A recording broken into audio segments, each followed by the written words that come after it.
یہ اس وقت اسٹیبلشمنٹ کر رہی ہے وہ اس کا اپوزٹ کر رہی ہے. وہ پوری کوشش کر رہی ہے کیونکہ مضبوط گورنمنٹ آ جائے. وہ سب سے زیادہ ابھی پالیسی صرف ایک ہی ہے کہ کسی نہ کسی طرح تحریک انصاف نہ آئے. اب اگر تحریک انصاف نہیں آئے گی تو کون آئے گا؟ یہی کھچڑی ہے.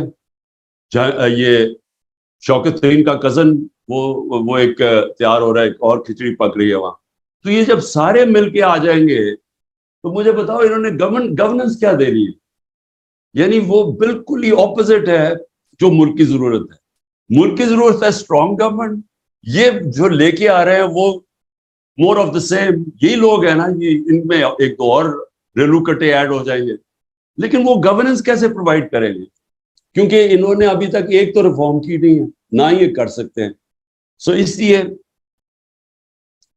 انفارچونیٹلی جس طرف ہم ڈائریکشن جو ملک کا جا رہا ہے, میں ایک سال سے لگا ہوا ہوں کہ ایک ہی طریقہ ہے الیکشن کرواؤ. الیکشن کرواؤ گے تو پولیٹیکل سٹیبلٹی آئے گی. جب تک پولیٹیکل سٹیبلٹی آئے گی اکانومی نے سٹیبلائز نہیں کرنا. اور وہی ایک کام کو اس کا الٹا کر رہے ہیں. اب کہہ رہے ہیں جی اکتوبر میں الیکشن کروانا ہے. اب کہہ رہے ہیں کہ اکتوبر میں بھی شاید الیکشن نہ ہو, اگلے مارچ پہ چلا جائے. وہ کیوں چلا جائے؟ کیونکہ جب تک پی ٹی آئی کرش نہیں ہو جاتی انہوں نے الیکشن نہیں کروانا. اب مجھے یہ بتاؤ کہ جن کی سوچ یہ ہے وہ پاکستان کو تو نہیں سوچ رہے. کیونکہ پاکستان کا تو جس طرح ہم سب جانتے ہیں, جس طرح یہ جاوید نے بڑی اچھی بات کی کہ پولیٹکس اور اکنامکس تو ساتھ ساتھ جاتے ہیں. تو یہ اگر اس سچویشن کے اندر ہمارے پاس پولیٹیکل سٹیبلٹی نہیں آتی تو نہ یہاں کوئی ریفارمز ہو سکتی ہیں, نہ ہم اس کرائسس سے نکل سکتے ہیں, نہ ان کے پاس کوئی روڈ میپ ہے. اب ان کے پاس تو کوئی روڈ میپ ہے ہی نہیں. جو ہوتا نظر آ جانا تھا اب تک, پلس نہ کوئی ٹرسٹ کرتا ہے. اور جو میری فیلنگ ہے کہ ہمیں جو شارٹ ٹرم میں بوسٹ ملے گی وہ اوورسیز پاکستانی سے, وہ تو سب سے پہلے روشن ڈیجیٹل سے پیسہ کم ہو گیا, ریمیٹنسز گرنی شروع ہو گئی. انہوں نے تو انویسٹ کرنا نہیں ہے. اور وہ کیوں انویسٹ کریں گے جب ان کی ساری لیڈرشپ کے اربوں ڈالر باہر پڑے ہوئے ہیں, اپنے پیسے باہر رکھے ہوئے ہیں, اور لوگوں کو کہہ رہے ہیں کہ پاکستان وہ انویسٹ نہیں کرنے لگے. تو ہے ہی صرف ایک سلوشن کہ ہماری جو ریفارم پروگرام کی بگننگ ہوگی وہ ہوگی تب کہ فری اینڈ فیئر الیکشنز ہوں, ایک پبلک مینڈیٹ سے گورنمنٹ آئے, اور پھر وہ سرجیکل ریفارمز کرے, پبلک کو اپنے ساتھ لے. پبلک اس ملک کی بڑی تکڑی ہے. اگر ہم پبلک کو صرف یہ سمجھا دیں کہ آپ کو یہ مشکل پیریڈ گزرنا پڑے گا جب تک یہ ریفارمز چلتی نہیں ہیں, میرے خیال میں پبلک ساتھ چلے گی اگر وہ گورنمنٹ کو ٹرسٹ کرتے ہیں. اور اس کے ساتھ یہ سارے ہم وہ پروگرامز جو ہم نے شروع کیے ہوئے تھے, جس میں ہیلتھ کارڈ بہت امپورٹنٹ ہے, کیونکہ یہ ہیلتھ کارڈ کی صرف یہی نہیں ہے کہ یہ غریب آدمی کا سب سے, جب بیچارہ بیمار ہوتا ہے, عام آدمی, غریب کیا, اب تو مڈل کلاس کا بھی یہی حالات ہے, جب وہ سب سے تکلیف میں ہوتا ہے اس کے پاس ہیلتھ انشورنس ہو, وہ اس سے بہتر نعمت آپ نے کسی کو, آپ عام آدمی کو دے سکتے ہیں. لیکن اس کے علاوہ پہلی دفعہ پرائیویٹ سیکٹر کے ہاسپٹل دیہاتی علاقوں میں جا رہے تھے. پہلی دفعہ کیٹریکٹ کے آپریشن کرنے کے لیے ڈاکٹرز نے اپنی چھوٹی چھوٹی کلینکس کھول لی تھی دیہاتوں کے اندر, ہیلتھ کارڈ کی وجہ سے. نہیں تو وہاں تو ان بیچارے لوگ بے بس ہے. ہمارے پاس پیسہ ہی نہیں ہے انفراسٹرکچر بنانے کا سارے پاکستان میں ہاسپٹلس کا. تو ایک بالکل کوانٹم چینج آ رہا تھا ہمارا پورا ہیلتھ سسٹم, اور ان کی پروٹیکشن کے علاوہ. اور دوسرا پھر یہ جو احساس کا پروگرام ہے, ٹارگیٹڈ سبسڈیز, یہ بالکل سبسڈیز ٹارگیٹ ہونی چاہیے. یہ جو اتنا زیادہ ہم سبسڈائز کرتے ہیں پیسہ وہ جاتا ہی نہیں ہے. وہ تو, اور یہ بھی بات کی ایکسپورٹس کا بھی سبسڈائز تب کریں جب اس کا رزلٹ نظر آئے کہ ہاں ایکسپورٹ سے آپ کی انکریز ہوئی ہے تو تب سبسڈیز ہے. سو یہ جو اب تک سبسڈائز کرنے کے پروگرامز ہیں اس کو بالکل چینج کرنا چاہیے. اور ثانیہ نے یہ جو یہ نچلے طبقے کے لیے ٹارگیٹڈ سبسڈی, وہ بڑا, میں نے اس کی پریزنٹیشن دیکھی ہے, زبردست پروگرام اس نے بنایا.